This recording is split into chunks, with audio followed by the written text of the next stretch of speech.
that housekeeping out of the way, tonight's call is going to be focusing on getting you primed for summer actions between now and the high holidays. So just to give you a sense of our agenda, we're going to start by reviewing the current political moment and why public-facing action is needed to break through and deliver ambitious federal climate action. We'll then share the tools and support Dayenu can offer you in the coming weeks and months, and finally, give you time to connect with others in your area to start planning. Tonight's conversation is going to be pretty tactical, as it should be. We're nearing the end game of our best chance in over a decade and likely our last chance in this Congress to pass ambitious climate legislation. We need to be thoughtful, strategic, and bold. But we know that as we dive into the details, we sometimes lose sight of what we're fighting for and what's at stake, a just and livable future. So to kick off tonight's call, we've invited our friend Yoshi Silverstein from Matsui Collective to help us take a few minutes to ground ourselves and to focus on the vision of the world we're trying to create. So please join me in welcoming Yoshi to offer this collective kavanah, or setting a collective intention. Thanks so much, Dahlia.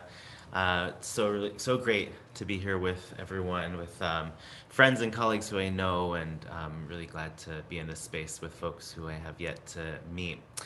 As I said, my name is Yoshi Silverstein. I use he and pronouns. I live on Erie, Mississauga, Haudenosaunee land, also known as Shaker Heights, Ohio, right outside the city line of Cleveland. And I run an organization called Matsui Collective. Our work is to build resilient community through embodied Jewish practice and racial equity. And so I'm delighted to just lead us in some short practices to ground us in our bodies and in our spaces. Was really delighted to see everyone who's been sharing their names and locations and sort of orienting this whole community to that in the chat. So please continue doing so. And now I want to just bring us into the physical spaces and the virtual space that we're sharing together and that we're in here, and then, like I said, into our bodies. So when I'm thinking about orienting to place, which I think is critically important to hold alongside the strategy, the advocacy, the policy, right, which of course are critical for creating structural change, that we also know that we're just grounded in ourselves and our bodies and sort of the things that root us in this work. And so that's what these practices are intended to bring. The one other thing I'll say just in terms of framing is that we're going to do a practice, we're going to orient to space and then do a practice that I call lulav breathing. And when I think about orienting to our bodies into space, I think about the lulav and I think about the holiday of Sukkot, which is just like one of the sort of epitomes to me of thinking about the temporary, impermanent nature of our lives as we move through the containers that are our bodies, our Sukkot, so to speak, through the impermanence of just being in the world. And of course, none of us lives forever. And then of course, the lulav is about shaking in all 6 directions and bringing back to center and thinking about bringing a sense of ecological balance and really sort of praying towards that. So first, to orient to your space, I'll invite folks to just sort of, if you need to adjust so that you're sitting comfortably in your space, you can do that. And first, let's take a look up. And we're just noticing what's above us, just observing and taking things in. Noticing maybe you're outside and you're seeing the sky. If you're inside, you're seeing the ceiling. Noticing the colors and textures and light. And now move so that you're facing down and looking at the floor. Again, you're noticing what's there, the surfaces, the textures and colors. Noticing what is there that's supporting you and holding you up. And then bring yourself back to center. Now we'll turn 180 degrees. So you got a nice twist through the hips and spine and you're looking directly behind you. And noticing, just again, what do you see? What's there? What's not there? Take a breath, come back to center, turn the other way. Again, looking directly behind. And then come back to center. And finally, just look at the rest of the space around you and just notice what's here with you. Notice especially windows, doorways, right? The spaces between. We'll now move into our bodies. And if you're comfortable, I invite you to close your eyes. This is a breathing practice. Like I said, it's called lulav breathing, and I find myself just coming back to this repeatedly, both in my teaching and in my own personal practice. So we're going to take inspiration from the choreography of shaking the lulav and direct the breath in 6 directions, in front and behind, either side, above and below, and then returning to center. So invite you again to close your eyes and start to just take some breaths into the center, just some calm, deep breaths. Just notice how you're feeling in your body. Are you feeling in your body right now? How does your breath feel in this moment? And now we'll direct our breath into the front. So we'll feel our chest rise as we breathe in and fall as we breathe out. Feel the front half of the ribs expand and contract. And here we give breath to all the work and the pathways that lie before us, even if we don't know exactly where they lead. We give oxygen to them. And then direct our breath behind into the back. We feel the back of the ribs expand and contract. We feel that slight curve of the spine as we breathe in, the straightening as we breathe out. And we feel those big sort of wing muscles on our back stretch and open as we breathe in, and relax and close as we breathe out. And here we give breath to everything that brought us to this place, to everything in our lives, to our ancestors, our lineages, both biological and cultural, their hands guiding us at our back, supporting us as we do our work. Now direct our breath to the right side, feeling the right half of the rib cage open and close, feeling the oxygen move through the blood, through the shoulder, down the arm to the elbow, the wrist, out the fingertips. And here we give breath to the right side, which is associated with action, as we're doing tonight or planning for tonight. This is where we give breath to the things that we are going to be doing. And then we direct our breath to the left side. Again, letting it travel through the blood all the way down the arm, out to the fingertips. And we give breath to our heart, which sits just a little bit to the left side, to our emotions and the ways that our emotions guide us and connect us to ourselves and to each other and to the greater world around us.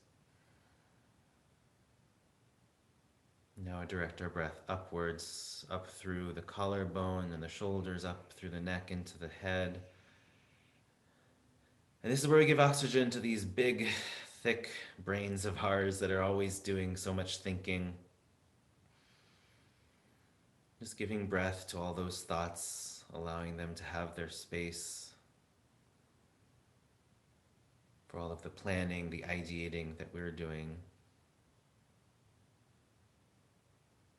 And then we direct our breath down, deep into the belly. Nice deep belly breaths. Feel the roundness of the belly as you breathe in.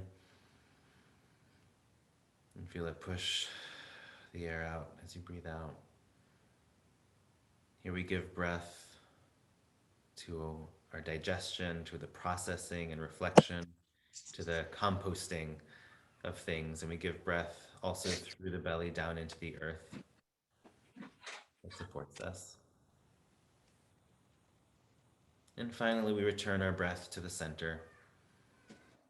Now, as we breathe back into the center, we breathe an expansive breath, 360 degrees in a sphere in all directions. This is the 7th dimension, the sacred center. This is the dimension of Shabbat, of the 7th day, of Shemitah, the sabbatical year. This is the breath of Shalom, of peace, and of Shlemut, of wholeness. And we give breath now to our presence here, to filling the space around us. Without us in it, that space is empty. And so our presence shapes it, it gives it meaning and purpose. And we give breath to each and every one of us who's here tonight, in our physical space, in our virtual space. And it'll allow us to just take a few more breaths, feeling that presence, feeling that purpose, as we move forward together. So we'll take a few breaths and then I'll bring us out with a chime.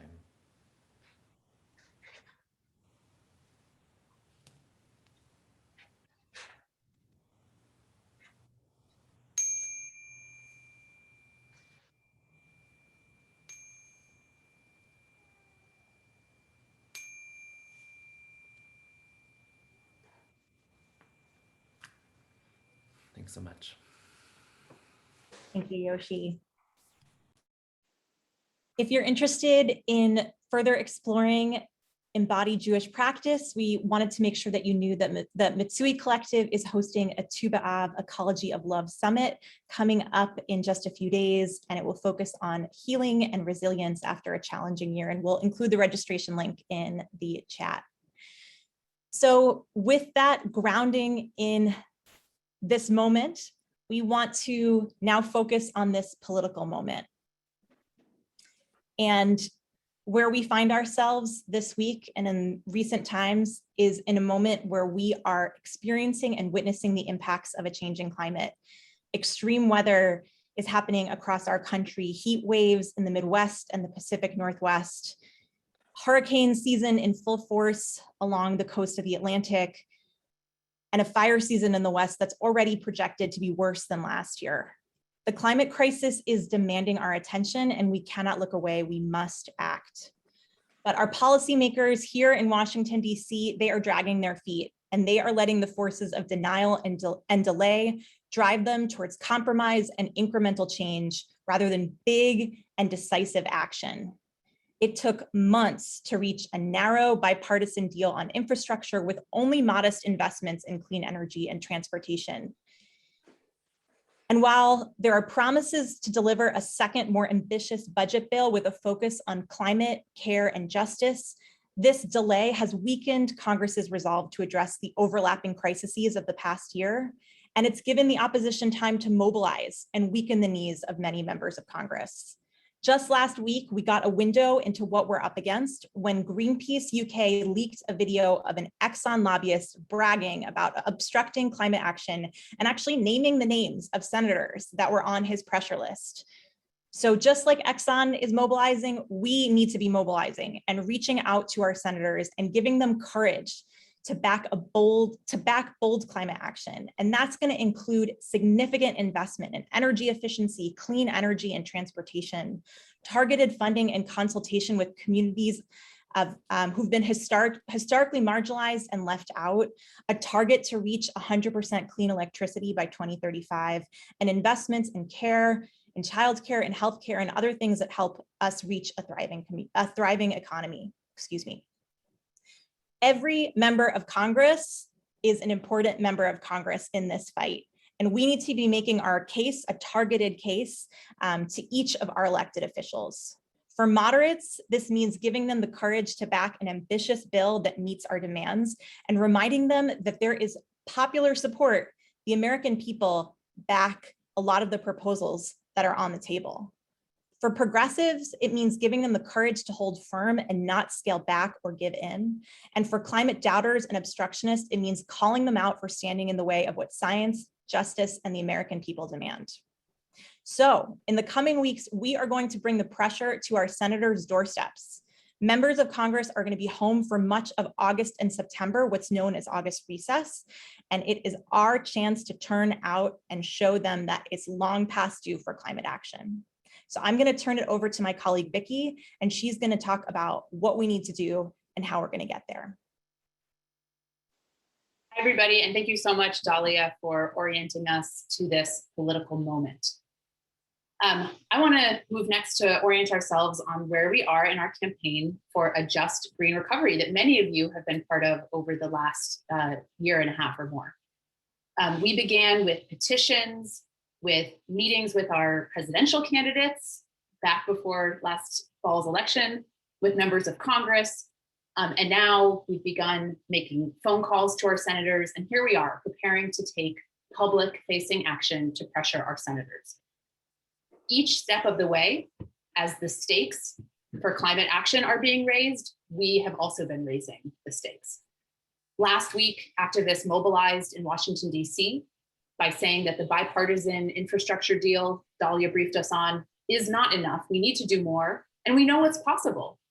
We just need to keep up the pressure and not let up, because we know that the fossil fuel industry is not letting up. So again, our job this summer is to demonstrate mass public support and win the 50 votes that we need in the Senate to pass a sweeping recovery bill through what's known as the budget reconciliation process. And we do this through public-facing action. Public-facing action brings our demand for a just green recovery, for investments in good jobs, renewable energy, environmental justice, at the scale that science and justice demand. It brings those demands into public view. This in turn puts pressure on decision makers like US senators and on the general public, who are then inspired by our actions to join us, which then increases the pressure on decision makers to act. So you can see how this builds pressure for action. So this summer, in order to do that, we are looking to Dayenu circles and leaders like yourselves. That's why you're here tonight, to hold strategic public actions across the country in the months of August or the beginning of September, when senators and representatives are home for their August work break. And it's fitting that this moment of sustained action coincides with the Hebrew month of Elul. Elul is a moment of transition from despair and grief to hope and renewal in preparation for the holidays and the new year that is ahead. This is exactly the moment that we are in politically as well.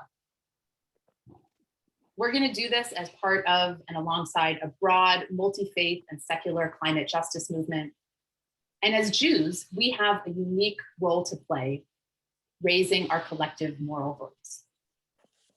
So together, we are going to plan public-facing actions aimed at our senators that are hopeful, that are full of moral clarity, that are energizing, and most importantly, these actions will be designed to showcase the broad-based public support, including the support of Jewish communities, that we must demonstrate urgently now in order to win real and bold climate action. And to give you a taste of what this could look like, I'd love to introduce Dayenu leader Marjorie Cooper from New York to share what she and other New Yorkers are planning for this moment. Thank you, Marjorie.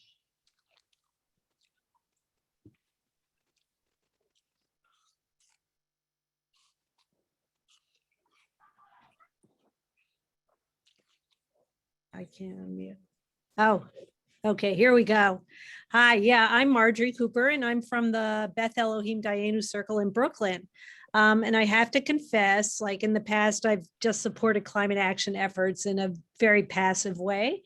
But in the last couple of years, I've been motivated to get more involved based upon what Dahlia said, you know, with all of the wildfires and droughts and hurricanes that are happening. And it's really become impossible to remain idle any longer. So our Dayenu Circle, along with Dayenu circles in the rest of New York City and JCAN and also in Rockland County, we have been encouraged to really start pressuring Senator Schumer. We know that climate legislation is a key priority for him, and we have to show him that it's a key priority for his constituents as well. We have to hug him close, as they say, keep the pressure on while showing him that we support him. So our Dayenu Circle and the other circles in New York City have planned a couple of actions for this summer. In July, we're launching an intensive letter writing campaign to Schumer. And then in September, we're going to do something called a wake-up call on climate action. It's going to be a shofar blowing event between Rosh Hashanah and Yom Kippur. And we're going to invite Schumer to this event. It's going to be held in Prospect Park across the street from his home. And we're going to be inviting local community shofar blowers to participate. We haven't completely decided yet, but we're going to ask them to blow the shofar particular numbers of time to represent things. So perhaps they'll blow the shofar 10 times to represent 10 years to reach carbon neutrality, or 100 times to represent 100% renewable energy. And we'll invite Schumer to blow the shofar as well as to speak briefly on climate change. And while that's happening, we're going to have tables set up. We want people who come to the event to take action then and there. And there'll be a table where they can make calls to their representatives. We're going to ask them to get 3 friends to promise to make calls. We'll have postcards for people to write. We're going to have flyers in several languages with next steps that people can take. And then we'll have large posters where children can write about their concerns about climate change, which we'll either deliver to Schumer's office or home. We're just in the early planning stages. And because we want it to be sort of a welcoming, collaborative, have a spirit, we'll also have music and a sing-along and invite a couple of rabbis to speak. So that's the kind of thing that we're thinking about doing in Brooklyn. Thank you so much, Marjorie. I loved hearing how your plans have come together. That was really inspiring and motivating. And I want to give a lot of credit and props to Marjorie and the group of leaders in New York, actually for seeding an idea that we are going to run with for the entire country. We're going to walk you through that tonight in a little more detail.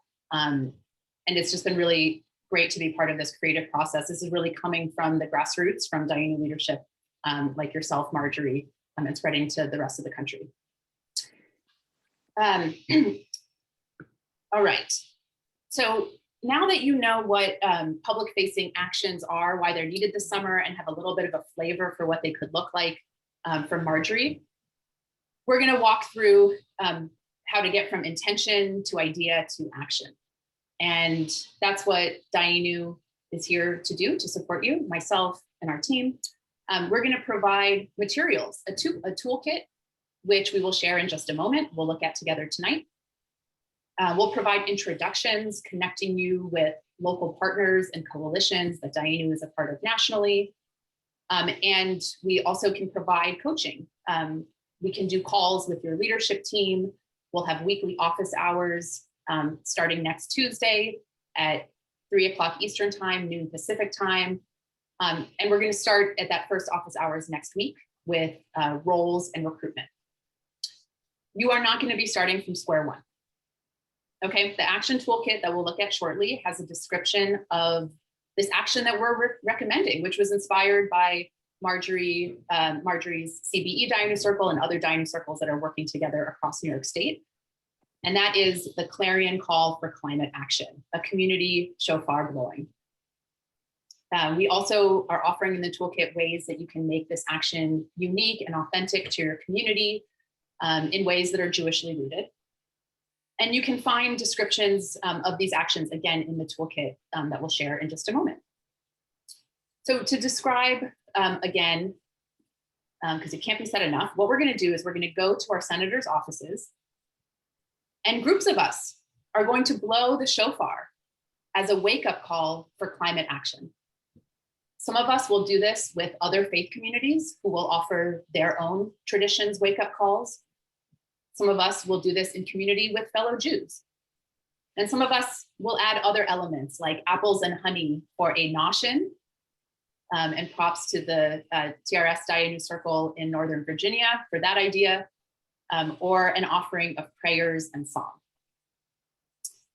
We are also providing a recommendation for which senator to target and what pressure is needed on that senator so that you can use the toolkit to design an action that meets the mark.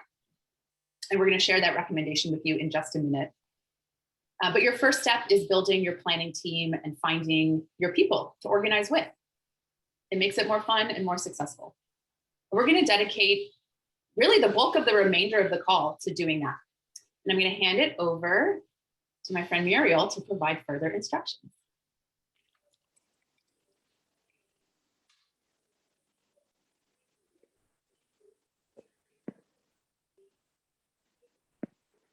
We can't hear you, Muriel.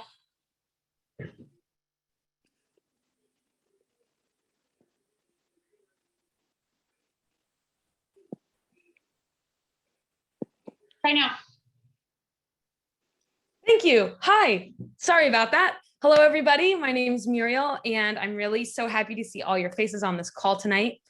We are going to spend the rest of this evening with folks from our states or regions, starting to think about what this would look like to do in our state. So you'll have 25 minutes or so to connect with the people in your area, mostly by state, and in some key places, we've broken states down by region, and hopefully start mapping out what an action could look like in your state. We've pre-assigned many of you into breakout rooms based on the information you provided when you registered. And I think we have a slide we can show now with the states that are going to have breakout rooms or regions, so you can take a peek at that. And if your state is not listed on that slide, don't panic. It means that there was only one or a few of you on tonight's call from your state. So we're going to stay here in the main room together with many states to workshop ideas and discuss additional ways to take action. Sound good? Can I get a thumbs up if that makes sense? Okay, right on. Thank you. If you aren't sent to a breakout room and think that you should be, so you're in the main room, you're like, wait, I know there's a lot of people from Northern California here. Not to worry. We can help you get where you need to go. You can just type your state into the chat and we'll send you there.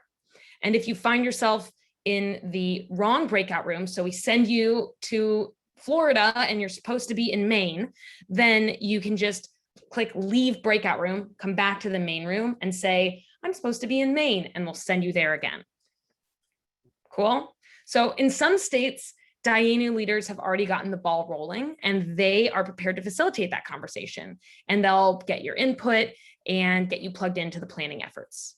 And in other states, this will be the first time that like-minded climate leaders are meeting to plan, which is pretty cool. And this will be a chance to start laying the groundwork for future planning. You can use the guide that we are going to link in the chat right now to guide your discussion. And that includes a link to our action toolkit, which is going to help you as you go through this planning process. It includes recommendations for which senators to target and a link to a form that we're going to ask you to fill out to report back from your group. This sounds like a lot, but it's all written down in the document that we're sharing linked in the chat right now. Some groups will be large and some will be small. Some are going to be ready to dive in, and others will choose to use this time just to get to know each other and build that relationship so you can organize in the future. Yeah, so it's all going to be good, whatever you end up doing in your breakout group.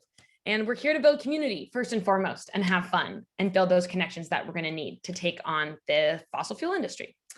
So here's the link again in the chat. And we're going to start to whoosh you into your breakout rooms, and just have patience because it might take a few minutes. All right, I'm going to start whooshing you into your breakout room, and this is a good time to start diving into the action toolkit as we get you there. All right, here we go. Have a good time.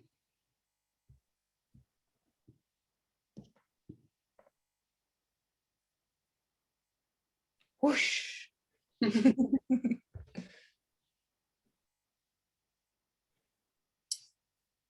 Let's stop the screen share if we can. We can see, great, hi. For some folks who are still in the main room, we have breakout rooms to send you to, but some of you are gonna stay here. Hi, Gail, I saw your wave, thanks for waving. So Dahlia, I'm gonna spend a few minutes helping folks get to breakout rooms, but you can take it away with this group. I'll take it away. Welcome to our small but mighties is what we're going to refer to all of you. And we're going to have a chance to get to know each other across the country. So you are in the main room, either because you're trying to get somewhere else, and everyone is welcome here. So if you just want to stay and listen, that's completely okay. But if you want to connect with someone from your state, maybe take a look around and see if someone has changed their name and has the state initials, or just pick someone who's in this room to say hello to.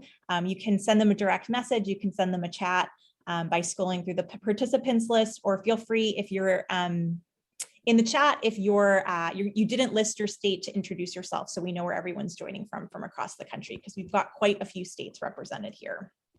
And folks who typed in the chat, I'm assigning you out to your rooms.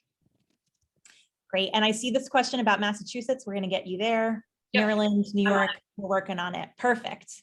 So for the folks who are joining where there is either one or just a few of you, you're welcome to take a look at the discussion guide. We're going to do a variation of that. That's going to be appropriate for recognizing that you're not quite ready to jump in and start planning something yet. So what would be really helpful is if you have a pen and paper here next to you, or your phone if you take notes, because I'm going to give you some prompts to start to think about how you might want to move forward. And I am going to try sharing my screen to see how this works. Great. So when you're small and mighty, the three things that you're going to want to consider for moving forward with your summer of action is whether you want to recruit a team to plan with, whether you want to explore a partnership, or whether you want to pursue a different public action. So for the remaining time, we're going to explore what each of those pieces look like. And there are existing resources in that action toolkit that we're just going to adjust accordingly, recognizing that, that you're doing this brainstorming on your own right now. So because we're a small group and I have a lot of faith in us, I would feel comfortable encouraging you to put yourself off mute if you're comfortable doing so, or type in the chat, who here has participated in a public action before. You're also welcome to use the thumbs up. If you've participated in a public facing action before, let me know in the chat. Feel free to come off mute, say I've done it. Sounds like we've got some newbies. Anyone in the chat? Okay. So if this is your first time participating, not to worry, as Vicki said, we're going to make sure that you have everything that you need. But to start planning your own action, the first thing that you're going to want to think about is whether you want to do it on your own, or whether that's something you want to be doing together with others, or whether you want to be supporting others. So if you want to recruit a team, I wanted to direct you to page 7 and 8 of the action toolkit. That gives you a vision of what your planning team could look like. Oh, great, I'm seeing some comments. Sort of participated, great. I'm gonna say sort of completely counts. So, so page 7 and 8 gives you a sense of the different types of roles. And you can have one person taking on multiple roles. So my prompt for you, my question for you is taking a look at what building a small team or committee could look like. Is there a particular person or people or organization or network that you think you would want to reach out to build that team to plan? Thanks, Vicki.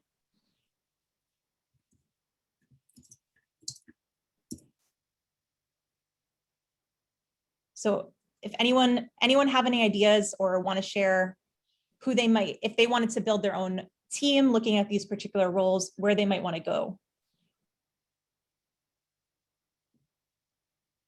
And we see some folks are trying to get some more places. So Dahlia, I think that the folks in this room can't unmute because they're in the main room.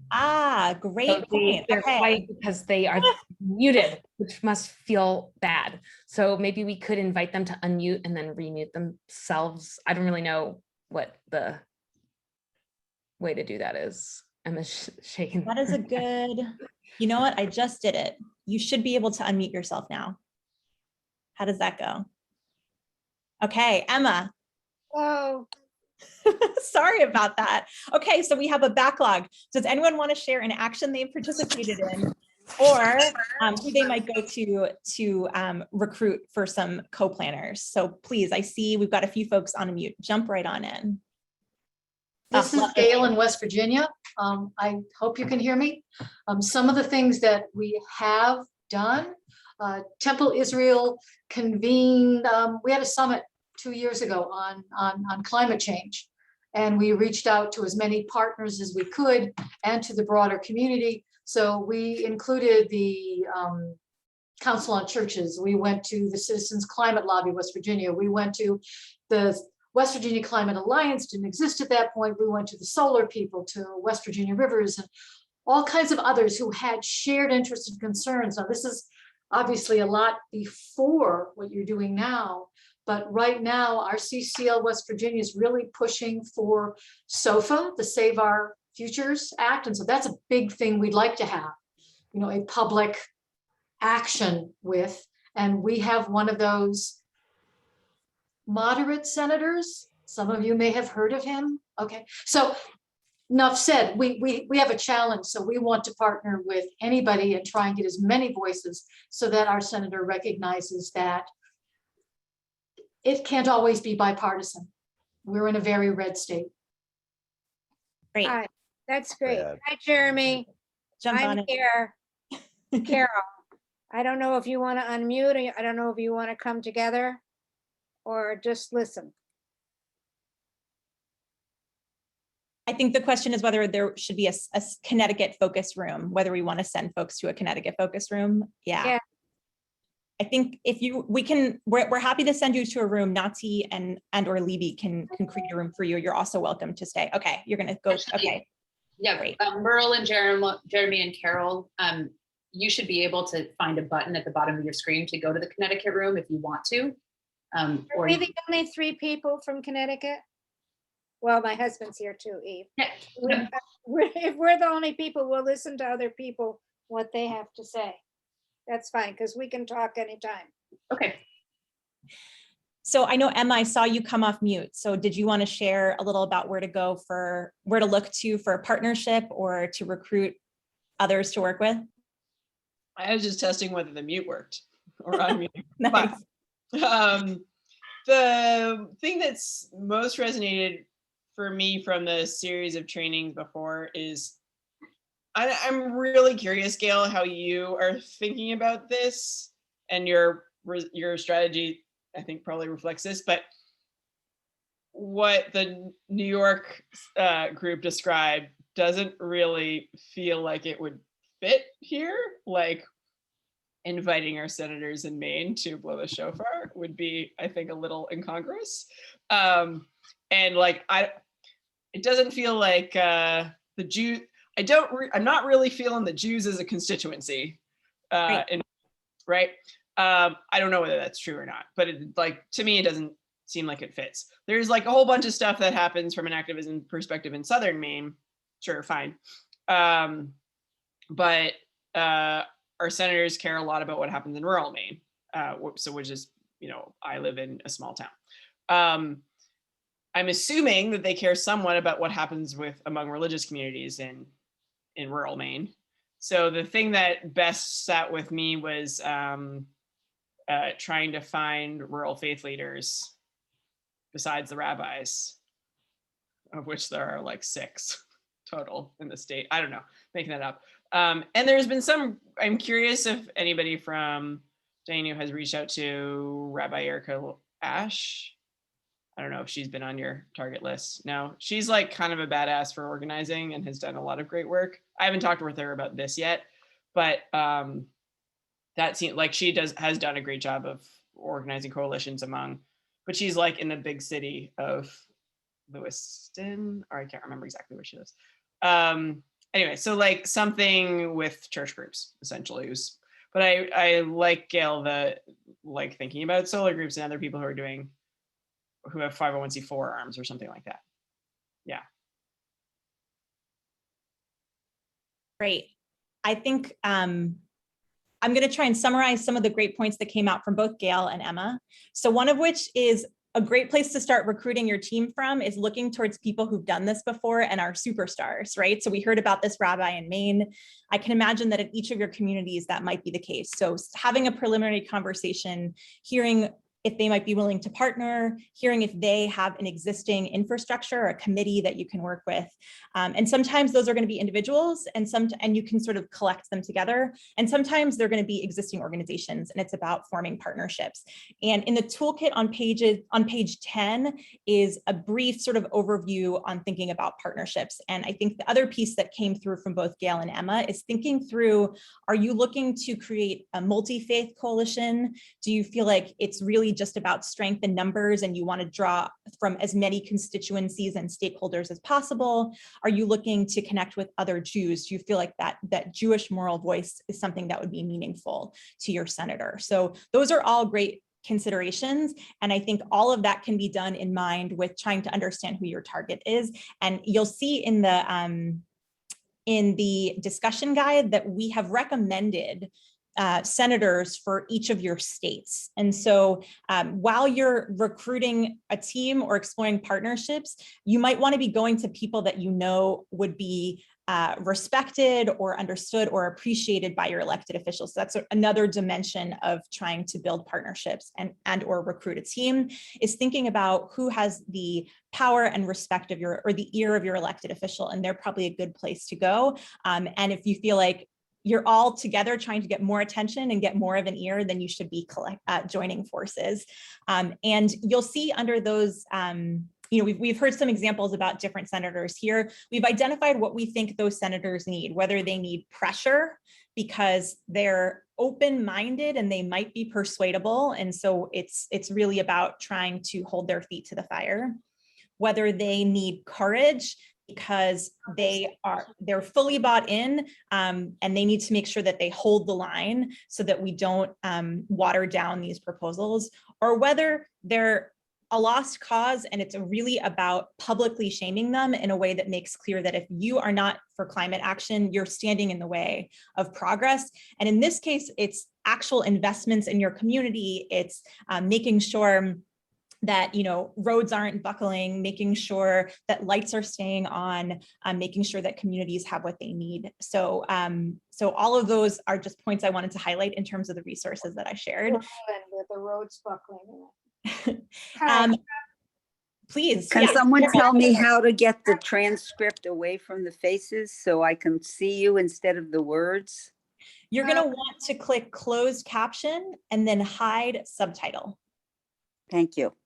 Can you please tell me how I can get a copy of this, a print copy? Of the discussion guide?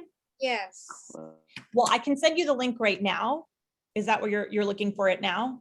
Or if you leave it on the chat, I won't be able to get it. Are you going to send it to my email?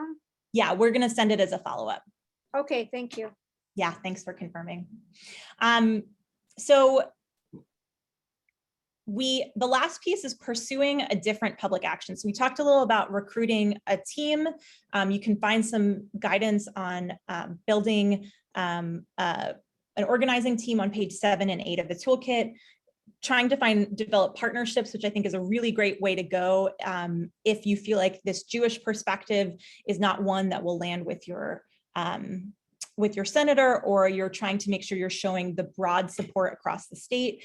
The other option around pursue a different public action is you don't necessarily need to plan something yourself. Odds are there might be others in the community in your state who are already planning something. And so maybe what you're doing is you're picking the role on page 7 and 8 that you want to provide at their action, right? So you don't necessarily have to be leading. You can say, I'll handle visuals, or I'll handle recruitment and make sure to spread the word with the Jewish community or faith communities. And so that's a great way to turn out and show support, and also build relationships and build community, and support existing efforts that others might be already have in the works, or might just like you might be looking for more support, they might be looking for more support. And we at Dayenu can help you make connections with others in your state. We're a part of national coalitions and have good contacts as well. So if you feel like you want to plug into existing efforts, you want to see what's out there, we can help you do so, and then identify from those roles on page 7 and 8 what you might be able to offer some of those partner organizations. The other thing is, if you feel like an action is not what's in the cards, or something isn't planned, or you're out of town, or something along those lines, there are other public actions you can take.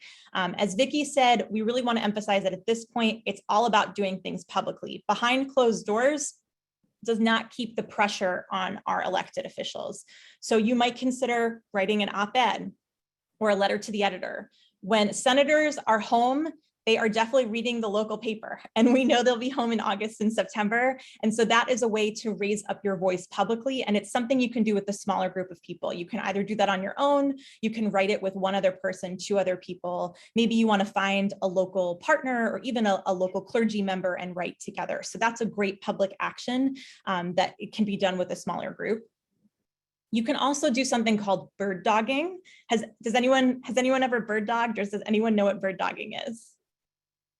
I see Jay nodding his head. Do you want to come off mute and explain? One way you can bird dog is to go to some public gathering. If your senator actually has public gatherings, I know in a place like Washington, it's very hard to find out where they're going to be. But if they are known to take a position that is not favorable, to either burst in and ask questions, or to hold up signs, or to make video recordings that you can share online of what you're doing. Exactly right. Couldn't have said it better myself. And I think what I really appreciate that you said, Jay, is that it can happen in person and can happen virtually. And especially in this hybrid world, I think that is very likely to happen. So what you want to be doing is you want to be taking tabs on where your senator is going to be. And rather than you planning an event, you show up at their event and you make sure that climate's on the agenda. So bird dogging is sort of asking a targeted question in public. And in our Zoom world, we increasingly find that people are doing that in the chat. It's a little harder because, as we can all see, you can dodge on the chat, right? You don't necessarily have to answer every question. But the goal with bird dogging is that you do it publicly. Maybe you take a video of yourself, or you do it for something that's being recorded, or there's media there, and you sort of put them on the spot. So just in the way that planning an event could put someone on the spot, you can find ways to put them on the spot at their own events. So that is another great action to do on your own or with a small group. You know, another thing you could do that I just recalled that I've done in the past is to hold a public town hall. Invite your senators to come, and if they don't or refuse, hold the town hall anyway, and either have an empty seat with their name on it and have other people from the community come and testify. Yeah, I think that's great. And it's a format that people are familiar with. So that is always a good option to, I think what I'm hearing from you, Jay, and in Washington State, your senators, that might be a great tactic for them as well, is to include them in the action. The action doesn't always need to be adversarial. If they don't show up or they're resistant, then maybe you want to raise the stakes. But here, the thing with public facing action is you're trying to get them on side and to show that we're aligned, right? Like this idea that Marjorie said about hugging close. So one way that you can hug close your senators is giving them the opportunity to go on the record publicly. So whether that's asking them a question or inviting them to make a statement or inviting them to blow a shofar, you know, we want to have this be public. We want to make sure there's a large group. But oftentimes, if you're creative about things like recording, taking photos, sharing on social media, you can get them on the record in a way that's still public, but might not require as many people there. And I think that in this hybrid world, we are seeing more things happen in person, but wouldn't be surprised to see the continuation of some virtual events over into the summer. So all this to say is that things to keep in mind as you're heading into the next stage of planning, and we'll be following up with you directly to think about what this might look like in your state. You'll hear that we're asking the other breakout rooms to fill out a form. You do not need to fill out a form. We'll follow up with you because the options that we're going to be giving you will look a little different. But what you want to be thinking about moving forward is whether you feel like you want to go and recruit a team and plan something on your own, because then your next steps are going to be focused on outreach and assigning roles, which you'll see on page 7 and 8. If you want to be pursuing partnerships, either planning something together or seeing if you can support something that's already planned or something that's being considered to plan. And then your next steps are going to be figuring out who those groups are and sending them some sample emails. Thinking about partnerships is on page 10, and we're going to be providing sample outreach materials and recruitment materials. So again, you won't be on your own. Or if you want to pursue another public action, and we can make sure that you're connected with others in the community, whether that's partners that we have or other individuals that have indicated to us at Dayenu that they're interested in doing something this summer, and think through what that could look like. That could be writing something for publication, that could be bird dogging, that could be anything and everything. The sky's the limit. And so, just because on this call, you are small but mighty, we will follow up with you directly so you can think about what is in the cards for you and what you might want to do this summer. I'm going to give you a heads up that I'm going to close the breakout room. So our intimate space is going to be, we're going to be reunited with our 150 or so friends. But thank you all for bearing with us with the technology. And again, you don't need to worry about filling the form out tonight, but we will follow up with you to give you some options and talk through how we might move forward. Thanks, everyone. And I think I'm going to put you all back on mute if I can figure out how to do it. So apologies there too.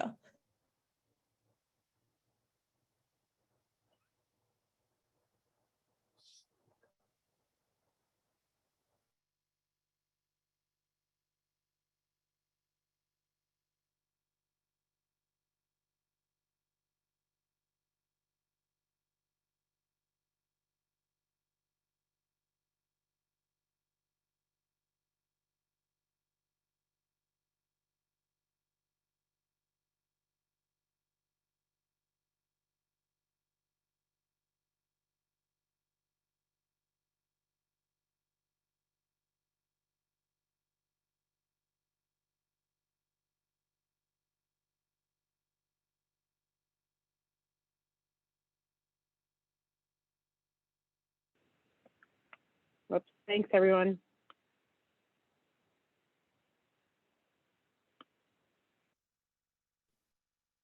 Welcome back, everybody. I know that went quickly for those of us in the Northern California group. I hope that it was a good time to connect and that you were able to at least start having a conversation with each other. For some of you, it might have looked like nailing down an initial plan for your action. And for others, it might have looked like exploring the first stages and examining whether you have bandwidth to plan something that likely feels a little bit intimidating. We want to hear how it went, so we're going to launch a little poll on your screen, and please take a moment to complete it.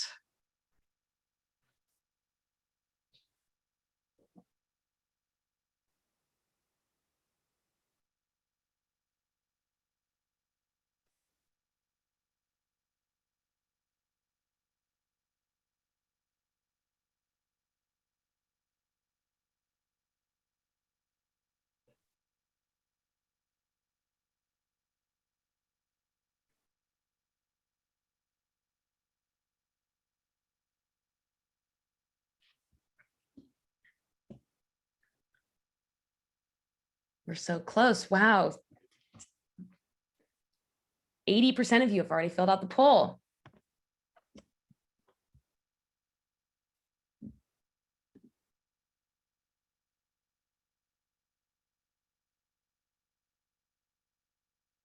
Cool. What's happening? Who's handling? Somebody else is handling the poll. Okay, great. The poll is done, Muriel. You've got it. Thank you. So whether you're raring to go or feeling a little bit uncertain, know that you are where you need to be right now. And here's my pitch to you. If there was ever a moment to go out of your comfort zone, this is it. This is our big chance, our one big chance for federal climate action, and we cannot let it pass us by. And there's no better time or way to stretch yourself than in community, in this beautiful community with everyone here, surrounded and working with others who share your commitment to a just and livable future. So if you're thinking, I don't know if planning a public facing action is for me, I've never really done something like that before, maybe this is the time that you do that, when we have a shot to ensure a just and livable future for ourselves and for our children and our children's children. So here's what comes next. We'll review your report back forms that hopefully somebody in your group is going to fill out. If you are the assigned scribe in your group, perhaps you could fill it out if you didn't get a chance to fill it out in your group, and do that right after the call so you don't forget. And for those in the main room, don't worry, we'll follow up with you after the call. Vicki and I will be in touch to discuss your responses and support you wherever you are in your planning and connect you to the other folks in your group so you can finish those conversations you are having. And I would love to see you at our first office hours next Tuesday from 3 to 4 p.m. Eastern time, which is 12 to 1 p.m. Pacific time. That's PM, not AM. Don't call me at 3 a.m. And we'll focus on roles and recruitment. So we'll be there to talk to you about whatever you're working on, but we'll mostly be talking about how do I recruit people to this action and how do I delegate different roles and what roles do I need to delegate. So that's Tuesday, 3 to 4 p.m. Eastern time and 12 to 1 p.m. Pacific time. And we're going to send you off with a little more music. All of tonight's music, or some of tonight's music, was written and shared in response to Dayenu's call for songs. And shout out to our colleague Maor for their leadership on this effort. So yeah, we hope you can infuse your actions with song and spirit like we've had today, and look for a song sheet in the action toolkit. This ground below us, this ground below us is holy, holy, is holy.